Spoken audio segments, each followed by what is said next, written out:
Welcome to this episode of Blended, Blessed, and Always a Mess. I'm Aric. And I'm Angie. We are married with a ton of kids. We have 6 kids total. He has 3, and I have 3.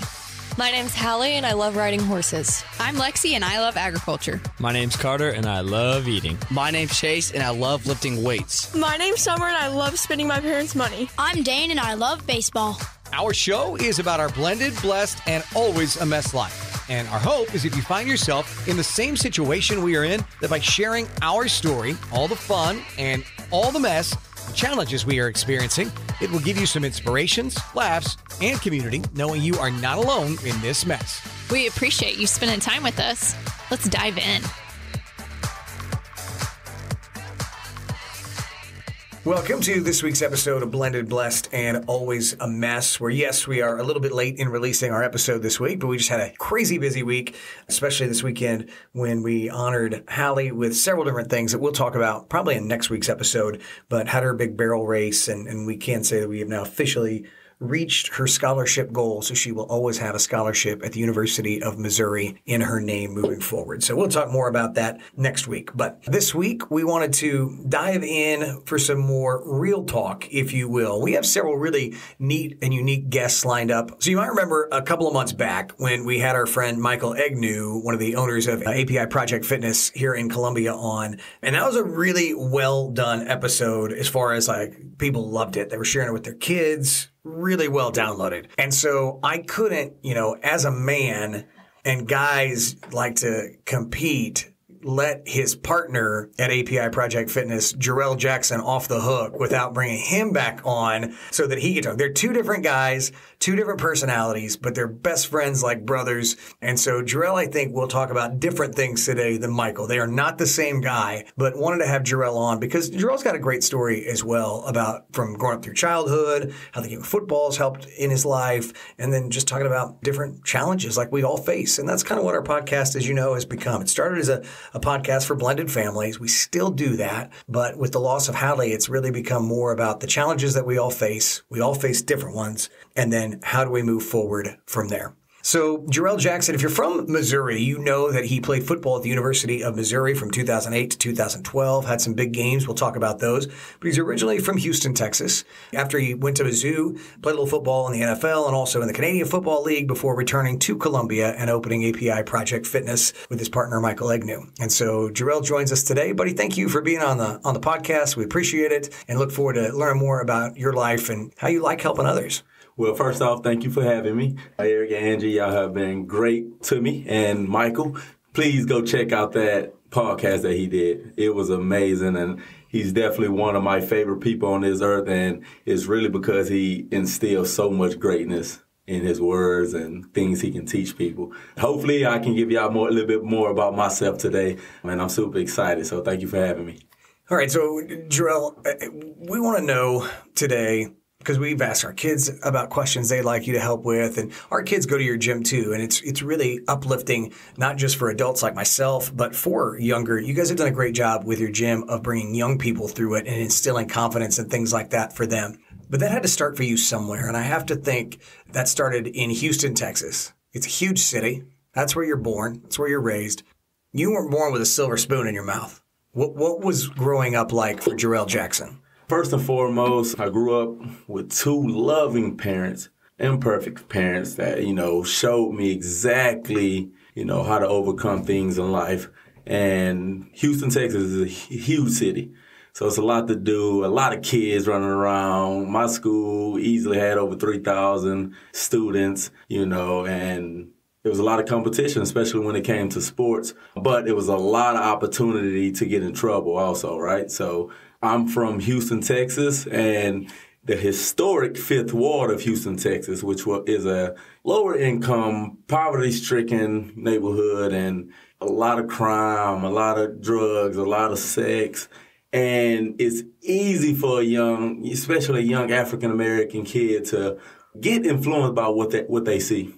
One of my favorite people in this world was my cousin, all right? His name was Buki.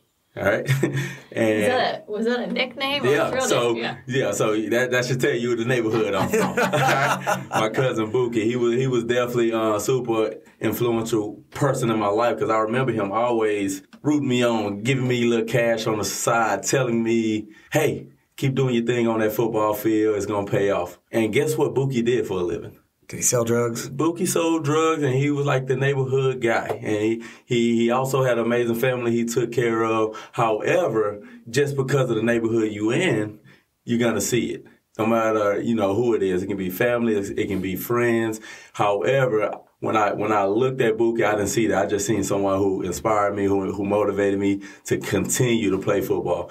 And that was the balance that I had in life. I had a great family that always had my back, but I also had all these exterior things going on around me that I can easily fall trap to, And just speaking back towards my family, I'm going to say that is the reason I was able to keep my act straight, making sure I didn't go too far off the cliff. Now, I'm not going to sit here and act like I'm perfect and I was just handling business in school. However, I did have a foundation of family and understanding that they invest so much in me.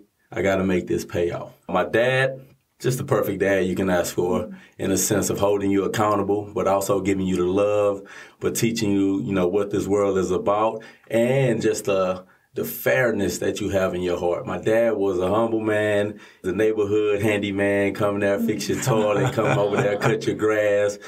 He taught me how to paint. He taught me how to fish. He taught me how to work on cars. He taught me everything that I needed to know. And my pops, however, he seeks perfection and no matter what he does. And that kind of rubbed off on me as an adult because, it can be just trimming the grass. Hey, son, you missed a spot. Go over there and do that again. See, I'm not crazy, honey. Yeah. So thank you. You own to something. So if you are parenting like that, you're on to something. As much as you're going to be the big bad wolf around the house, it's going to teach your kid responsibility, but we're creatures of habit. If you have to keep doing it and keep doing it and keep doing it, guess what? Is eventually going to be ingrained in you. And he made sure I was attention to detail from front to back. It can be washing cars. It can be playing football. It can be talking, building relationships, attention to detail. Make sure you do it right or don't do it at all, And then you think about the family aspect that you keep talking about, and this is a podcast about family. And I'm sure you saw some of your friends in the same neighborhood that didn't have the loving support of the parent system that you had, and it was probably harder for them. Yeah. And, man, if you look at the statistics of having a father figure in your life, and it is a huge drop-off for kids that grew up without that father figure. I was blessed to have a great one. However, I have other friends that, it was just a mom in the household. Or sometimes it was just a dad, but it was always kind of that broken family look. And without having that strong household within those walls, it's easier to fall into, bad things that, that's around you. However, I would say I've also seen situations just like that, whether the kid becomes successful. That's when it kind of makes you wonder, man, how does these brains work? It's so complex how one kid can, have the same situation and thrive and another kid is their downfall. Nobody's a perfect parent. And if someone tried to tell you, they know how to parent and this is what you should do, don't listen to them. Don't listen to that person. And if it's a person out there like that, they're about to be a billionaire. I'll spend an arm and a leg to try to figure out how to make my kids successful. But the main things that you have to do is show them the steps it takes to build that foundation. And that foundation for me was Christ. Family kept me in church. Then from there, it was hard work, making sure not only do you show up, you give it every single thing that you have. And then another thing was just, a loving heart, having enthusiasm, making sure, you treat people like you wanted to be treated. So sometimes when I found myself, maybe at school about to do something crazy that I don't need to be doing, a little bit of guilt starts to come in my heart where it's like, nah, I wasn't raised like that, So, and that kind of helps pull me back. And some kids, they grow up, they don't always have that. And the biggest thing in my life was always going back to let's make mom proud. Let's make dad proud. Awesome. Yeah. You mentioned the accountability part of it because I know kids don't love that, right? So I'm sure there were times where your dad was holding you accountable. I'm sure you didn't love it, right? Because Aric does this. He's the strong dad, right? He's holding the kids accountable. He's making sure they mow the yard just perfect. Mm-hmm. How do you, like as a kid, did you push back? Did you just be like, okay, Dad's right? I mean, because I think kids struggle with that. Nowadays, for sure, I think kids struggle with that. They're like, why are you telling me what to do? Blah, blah, blah. My pops is about 6'3", 6'4", broad shoulders, arms bigger than my whole body. No, I didn't bark back at all. However, it wasn't a fear thing. It was just a respect thing because I always seen him work hard, and kids nowadays are built a little bit different. But I felt like growing up, my dad was definitely that strong voice that you didn't play with. However, I always stayed in the kids' place, man. And that's one thing that separated me from a lot of kids. I was very coachable. And even in sports, I was actually a better athlete when it was the hard nose, get off your butt and get going and get up your bit. I actually thrived on that type of coaching. So, hearing my dad say, what the heck you doing? Get up and go do this right now. I didn't have a problem. But he actually never had to. I had this thing about me that was like, go get it, go do it. Especially if it was said once, it wasn't no sit around and just, wait till he said it again. It was a natural get up, go get it done. And that kind of what separates people just in any career. You got some people that walk in and turn a light switch on no matter how bad they feel. And you got some people that just let that light stay off, stay in bed a little bit longer, and then try to procrastinate at the last minute. As a kid, I kind of made sure I stayed on top of that. Well, so when did you know, I assume at this point, one of the things that starts to kind of set you apart maybe a little bit is your athletic ability. Mm-hmm. When did you know that you had a little more of a gift than some of your friends that you hung around with? And obviously you're in Houston, so it's incredibly competitive down there. Like 12, 15? That's a good question. So I hit a late growth spurt. So 6th, 7th grade, I just played Little League football. I wasn't even a standout athlete at that position. Going into middle school, I was a wide receiver, but we went to a school that ran the football a lot, and we had this running back that could go. Like Marshall Falk just can. So we gave him the ball a lot. So I'm still have yet to really hit that confidence barrier yet. And when I got to 9th grade, didn't even start as a receiver on the freshman team. Played more defensive back. My sophomore year, I stood out more than the sophomores that year, so I actually got an opportunity to play on the varsity team. And I was the starting receiver alongside my cousin, and that year we was just we was 2-8, so it wasn't the best team. However, from that sophomore summer going into my junior year, I hit like a 5-inch growth spurt. So I shot up to like 6'1" overnight. And then from there, my junior year happens. All district, leading Houston in touchdowns, and going into my senior year, kind of the same momentum. However, that entire process, junior and senior year, leading Houston in receiving interceptions, all that good stuff, I didn't have one offer. And Isn't that crazy? Yeah, I didn't have one offer. And I got to just tell you about the background. So we already know, I'm in a rough neighborhood, so you don't get too many good character out of that position, all right? So that probably already stops recruiters from coming. And then I go to the school that's not the most dominant school in our town, in the area. Jeff Davis has a record for the most losses in the nation. This is the school you went to? This is the school I went to. Okay. Not while I was there. However, I think it was in the, I'm going to say 90s, all right? It was a 8-year stretch, no wins. So they went 0-80.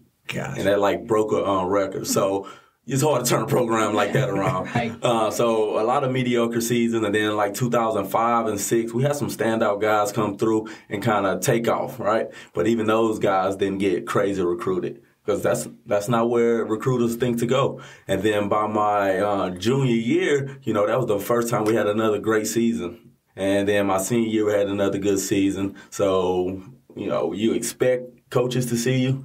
The only reason the coach seen me, I actually made it to a banquet with guys like Andrew Luck. He was at the banquet. Deshaun Hales, he was a big running back for Texas. But pretty much it was the most valuable player in Houston, Texas. Plays for 4 million people. So I actually made it to that. And this is the funny story. We had this big banquet and got all these guys sitting up there waiting to see who wins MVP. So they go off and name Andrew Luck.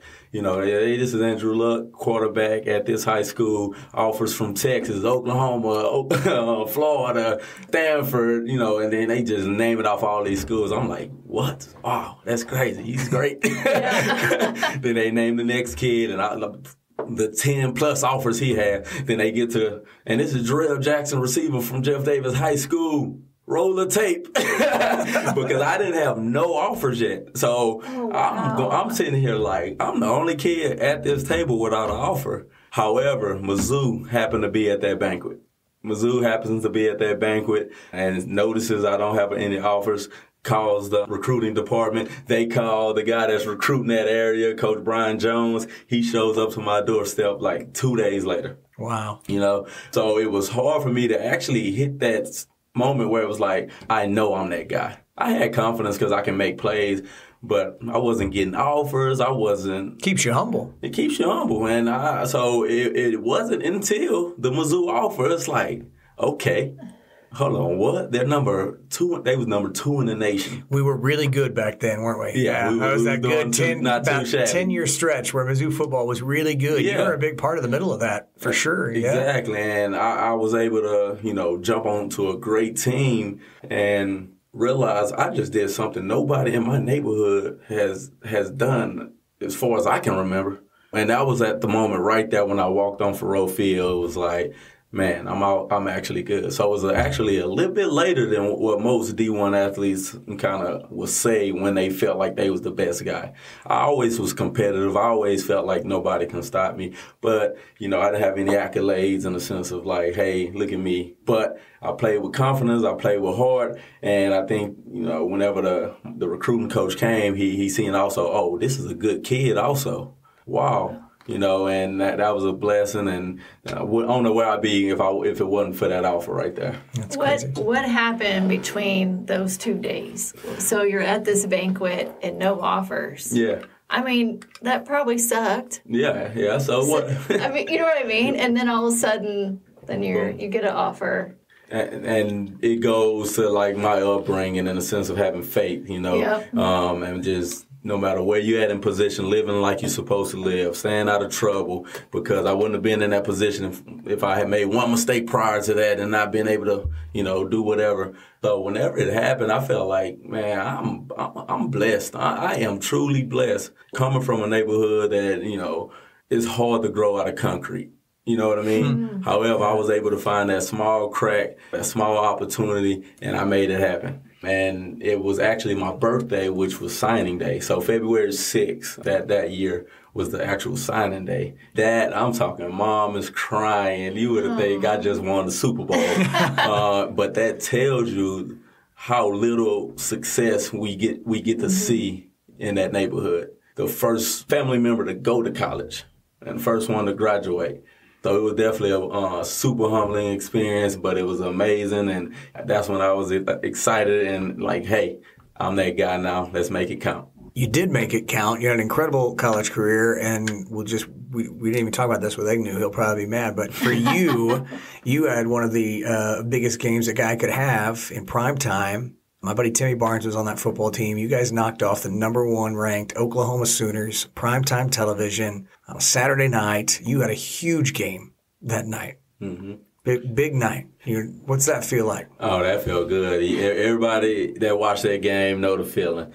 However, the guys that was in that locker room was definitely something to not forget. We didn't go into that game as being this team that could just even barely hold on, right? We went into that game where people was like, why in the heck did y'all pick Oklahoma for for homecoming? Yeah. And now it's college game day. So we heard a lot of negativity around the situation going into it. However, the guys in that locker room, we felt it. We felt it, you know, during the week of practice. Coach Pinkel did a great job always preparing us for those moments. He always tell us, your A game can beat anybody. Your B game, anybody can beat you. So we understood like the weapons that we had. Hell of a quarterback in Blaine Gabbert. Receiving core, running back, that defense. That defense was on fire. Good. Yeah. So they kept DeMarco Murray to like 50 yards or something, 60 yards rushing. Then that opening kickoff. Yeah. It just blew the place away. Run that back. Probably the loudest that stadium's ever been, that opening kickoff. And then you had like 139 yards receiving, I think. Yeah, so we had a heck of a game. Coach did something cool and different. He moved me to the slot receiver position, and we got to work against a linebacker, so not skillful enough to, stop me from getting the ball. And just that whole game, we were just in our flow. I was able to get a touchdown in the fourth quarter to kind of take the lead. And I believe, who ran that last touchdown in? I don't know. James Franklin maybe ran that last touchdown in. They put him in on the 1 or 2 yard line, and that kind of sealed it a little bit. And defense did a great job, and that was a great game. So you had a great game plan. You work hard in practice. This is a conversation I've been having with all my kids this week, and I just think they miss it. Right? Practice is what makes you a winner. Yeah. Because you work so hard during the week that when you get to the game, it's not going too fast for you. Don't you think that's fair? Like as a trainer, when you're training, you put your work in the gym beforehand. You put your work in on the practice field beforehand, and that makes game day easier. Yeah, you just said it right. Champions understand the workload it takes. The game is a breeze. You should be busting your tail to be in the best shape of your life. You should be as sharp as you can be in the sense of your skill that you need to learn for that week. You need to be taking the mental reps at home by watching film. And when you get to the game, oh my God, preparation makes games so easy. I remember going out there and hat off to our coaches. They did a great job making sure we practiced the right plays in order to counter those defenses. So when we was putting all that together, I would go out there and it felt like practice a lot. That's awesome. But a lot of people don't put the preparation in, and whenever things get uncomfortable, you don't know how to act. You got to make yourself uncomfortable. So you have a great college career. Draft doesn't go like you would hope, right? Mm-hmm. I mean, then what happens? You kind of bounce around a little bit, and then that brings you on your next journey. But that's where I want to go a little bit, because that's, all right, now that dream ends. Mm-hmm. So now you got to reset. And that's the hard things in life that challenge, right? You've worked your whole life to really play, hopefully, a long NFL career. That doesn't happen. What then goes through your mind? Who helps ground you and keep picking you up and moving you forward during that time? Talk a little bit about that. Yeah, for sure. So every athlete knows once that career ends, a lot of us go through this, okay, what now, right? Because our whole life we've been praised for sports. We've been praised for the future. We've just been praised, for something that's just a small piece of us. And I think that was the hardest thing for me, because this may be funny. I actually don't like watching sports. So I literally watch big games like, playoffs come around, Super Bowl, but I'm not actually that guy that can sit on the couch, watch sports, talk to you about the top 5 point guards of all time, who's the best Super Bowl. I can't do that. So you and I could carry on a conversation. We can talk about a whole bunch of stuff probably. Which means when football was over, that's all the questions you get. So what you gonna do? What football team you gonna go to next? So it was always hard to even want to be around people, because it's a sense of embarrassment, like you feel like you let someone down, but it's also confusion of man, I don't know who I am. Even though you got a lot about yourself. Pretty much the thing that happened with me, I didn't give up. I broke my foot. That ended everything. Kept training. Broke my foot again. So the foot broke twice. And this is when I realized, okay, maybe this is God trying to redirect me just a little bit. And in that storm, Michael Agnew, he recently helped his sister-in-law open a cheer and tumbling gym, and he was also coaching track at Olis. So he was like, hey, I got some athletes I've been training. We got this gym. We can train athletes out of. We can do some personal, just small thoughts we was throwing at each other. And I'm sitting at a desk job. I'm actually working at a gym that was similar to a Planet Fitness. So this $10 gym, you're just signing up people. And I wasn't even a trainer. I was just a sales associate. So I'm sitting at this gym Yeah, that idea don't sound the best, but it's better than this. We did put it on paper before I made that move, and it looked great. He was 100% committed to Columbia. His wife is from Columbia. Columbia's second home to me, so I was like, you know what? I'm 25. I ain't got nothing to lose. Let me move back to Columbia and get after it. That's when I finally broke out those chains of that. I'm just an athlete. I got to rewind a little bit. I was also doing some personal training in Houston. My mom wanted to get in shape. So my mom, and she even started inviting friends. I had this little park boot camp going on in Houston. I love it. And it was actually fun. That was my first moment where I actually found something that was joyful outside of sports. Now, coming back to Columbia, we working with young athletes. I'm training adults. My first class that I started was a women's class. So we did like fun boot camp stuff. And I remember a client telling me, hey, I lost 15 pounds. And when I tell you I about did 50 backflips, I was like just as excited as she was. And that's when I realized, wow, I got a love for this. I actually have a passion for helping others. And it was an easy, stepping stone from sports. I still get to be around the gym, and I'm actually doing something that actually feels rewarding at the end of it. That's when the big shift happened. That's when me and Michael, we decided this is going to be the route. We started doing free boot camps at the park. We stayed committed to the goal. And just in 9 months of me moving here, we was able to open, the facility that my boy Aric come in there and train at. Angie been in there. Yeah. That's so awesome. How much does your mindset play into your success? Because I feel like even kids, right, they're dealing with social media challenges where they're looking at everybody else. Everybody else has it figured out. Everybody else is better. And I think it's more challenging for kids to build self-confidence. And we talk about that all the time in our home, like how much your mindset matters. So how do you kind of pay that forward with kids? Like what's your tactics on kind of training them that their mindset's key? Yeah, mindset is the number one thing, because it don't matter what route you go to, it's going to be some type of restriction that's going to try to slow you down, And I tell my wife this all the time. I'm actually blessed I'm very optimistic. And I'm not sure if this is something, I don't know if you can work on, but I believe, I was blessed with it at the beginning. When I run into things, for some reason I always look at it as, okay, well, that sucks, but this is the outcome of it. And when it came down to me injuring myself in the NFL, I actually said, you know what, this is an opportunity for me to learn something, to do something new. I got into mountain biking. I got into yoga. I got into reading more. I started reading my Bible a lot more. And I came out a better person, a more diverse person, just from that pain. And then when it comes down to, sports, you're going to get hit with so many things that's going to, hey, you second string when you thought you should have been first, or you got an injury that you got to fight through. And if you sit there and just pout and just let yourself go down that slippery slope, it's harder to drive yourself back out of there. So when things like that happened to me, it was like, all right, well, my foot broke. I can do a lot of push-ups and sit-ups, though.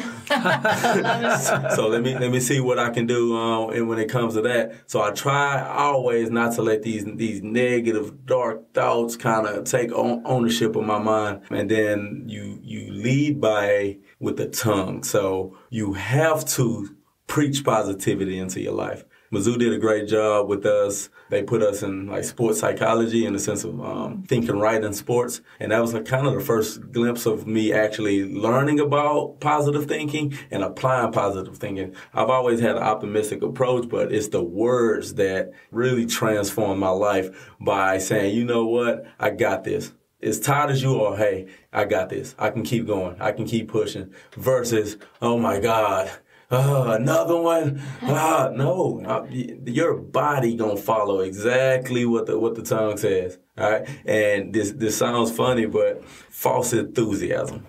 I wake up every day at 4 a.m. I train a class at 5 a.m. Are you ever tired early? Do you what you think? I mean, when do you go to bed? I go to sleep at about 9 p.m., 9:30 p.m. If I see 10 p.m., it's gonna be a rough morning. 4 a.m. So false positivity in the morning. You better start setting your alarm. He's always trying to get me in that 5 a.m. class. Not once in a year and a half have I made it. Come on. You came early one time. No. 7 a.m., 8 at least. Maybe, yes. 8 a.m. You hit at 8 a.m., that's 4 a.m. in the morning to you. But false enthusiasm. You think I always feel like waking up that early? No, man, I get in that thing and I just scream the most positive things that I can scream. I tell my clients, it's like, hey, sometimes you just gotta fake it so you can make it. It ain't till you make it, it's fake it so you can make it. And that's by just always staying positive, right? Don't wake up just because you're having a bad day and kind of limp around with your back hunched, man. You pull them shoulders back no matter how bad that day is feeling. Because guess what? Confidence is contagious. It's probably somebody next to you having a bad day too. So there's no point in you coming in and just putting darkness in the whole room. So which is why I'm good at what I do. I understand the selfishness it takes to have a positive aura, because the guy come in dealing with as much as a man can handle. And he came into the gym with open arms, positive self-talk around the gym, a lot of enthusiasm. That's the main reason I wake up every single day, is so others can even get a little glimpse of that positivity, you know? And it's why our kids love going to API. They love the energy. You're so right. I think it is hard for people probably to change their mindset when they are in a dark place. We've talked about this the other day. It's like, how do we train our kids to think that way? Yeah. Because they all go through struggles, right? Each one of them has some level of struggle, right? Whether it's sports or it's confidence or false confidence. Sometimes it's hard to navigate as a parent. Do you find that with your kids? Did you have kiddos? Yeah, so I have a 4-year-old and a 1-year-old, and actually I'm trying to start it right now. We listening to the affirmation songs and things he needs to say whenever he, feeling like he's scared or tired. However, it's just the repeated action that's going to eventually build memory in your brain to try to think positive and push through. It can't be something that you only do every once in a while. Every day actually hard, like just getting up, putting your clothes on. That's the moment to do it. Instead of hitting that snooze, get up, tell yourself to do it. And it's small tricks, to try to trick your mind to do it. You just got to understand how does my mind work, what motivates me, and what's going to keep me going. And for the kids, you just hope they surround themselves by people like that. That's what really hinders parenting. It's out of your control after a certain age. As we know. And y'all definitely at that age because their peers are more influential right now than you. How do you surround them with kids that you know works hard? That reminds me of a book we read. What was it called? Family. Oh, gosh. We even did a podcast on it in our first season. We did. Well, I can't edit that back in, but I can tell you there was a green book and we did a podcast on it. Yeah. But it was all about kind of building your family as a team, because your kids will pick a team. And if they don't feel like that they have their family as their team, then they're going to pick their teammate, like kids that they go to school. And it was eye-opening. It was just a different lens to look through. It tied sports and family together. Sense. But it makes sense. It's exactly what you're saying. I mean, they're going to find the influence from someone. Exactly. Make it be you as a parent. Yeah. So it's a lot of tricks, especially when it comes to reward. Also understanding, yes, I'm here telling you what to do, but I'm also here to show you what you reap when you do it. So you actually got to be careful. If you're a hard parent, you better love even harder. That's true. Because that can kind of be something that possibly, make them jump teams. I've really tried to do that as I've gotten older, especially the last probably 5 years of my life, is that I know I was a harder parent because my dad was hard. And I just realized I wish he would have told me more that he loved me and he was proud of me. Yeah. And then he died young and I was 27. And I really struggled with that for a lot of years because I would go out and hear from other people, oh, your dad was always bragging about you, he loved you so much. But he didn't tell me that. And so that hurt, right? Yeah. So I really try to make sure that I tell my kids how proud I am of them, how much I love them, because I know I'm hard on them. Right. Right? Exactly. You got to balance it, like you said. And this is the optimistic thing about me. I look at that situation and I also realize they was raised even probably harder. Yes. You know what I mean? You know how everybody say, back in my day. Walking uphill to school in the snow both ways. Yeah, so, they was even raised even harder. And that's the great thing about kind of the world we live in now. We understand the balance of, like, mental health and the things that you need to apply within our kids. That way they can feel that confidence, that you have their back, not just here to be a disciplinary figure. Yeah. And that's something I'm saying here. My dad's strong, it's not as many love you as corrections, but definitely I done found that blend also. Hopefully they can even get better and we all just keep growing as a world. Yeah. Well, we are pretty much just about out of time today, so we always ask our guests one question. We didn't prep you with this, so you can take a few seconds to think about it. But the one question we always ask is, what is your favorite family tradition? We ask this so other people can steal ideas from other families. Oh, really? Oh, hey, we very basic, I can tell you that. That's sad, because now I'm thinking, baby, we got to figure out some traditions. Maybe your tradition is not having traditions. So I don't think we have a tradition. My family just super involved in every holiday, I can tell you that. Yeah. Easter just felt like Christmas not too long ago. I was opening gifts, and it was like they go hard for every holiday. And definitely their favorite holiday is Christmas, but it's just your simple, Santa done brought some gifts for the kids, and we just do it, just the old traditional way. But it's a lot of love around that holiday, and, I think one of our favorites as a whole family. Yeah. I like Halloween a lot, but I'm theatrical. I've seen so many pictures of him and his wife. We don't play about Halloween. They do so many different things. You dress up every year. Yeah, and it ain't no dark thinking thing that I like Halloween. Is simply because I get in like theater. I did theater in high school. Okay. Yeah, shout out to my coach Younger. He was the theater teacher and my DB coach. So we're coaching right there. That lets me get into a character, and I get to You should see me. I never break character the whole day. Okay, then we'll switch the question. What's your favorite Halloween costume that you've dressed up? My favorite Halloween costume is probably I did Flavor Flav. I did Flavor Flav one year, and I was just running around town, and everybody loved it. The awesome. Voice was good and everything. Do the voice. Flavor Flav, yeah, boy. I think that's where we wrap it. Well, that will do it for this week's episode of Blended Blessed and Always a Mess with our good friend Jerrell Jackson from API Project Fitness. If you're in mid-Missouri, highly recommend you check out the gym. And then we'll just watch and see if more people listen to your episode or Michael's. Talk about it at the gym. So, guys, thanks so much for listening this week. And we look forward to talking to you guys again next week, talking more about Hallie's barrel race this week and even a memorial that was had at Mizzou for her. So we'll talk about that next week. Enjoy everything, and God bless. Yeah. Thank you for listening to Blended Blessed and Always a Mess. Follow us on Facebook, Instagram, and at blendedblessedalwaysamess.com. Reach out to us on any of our social channels. We would love to hear from you. Have a great week.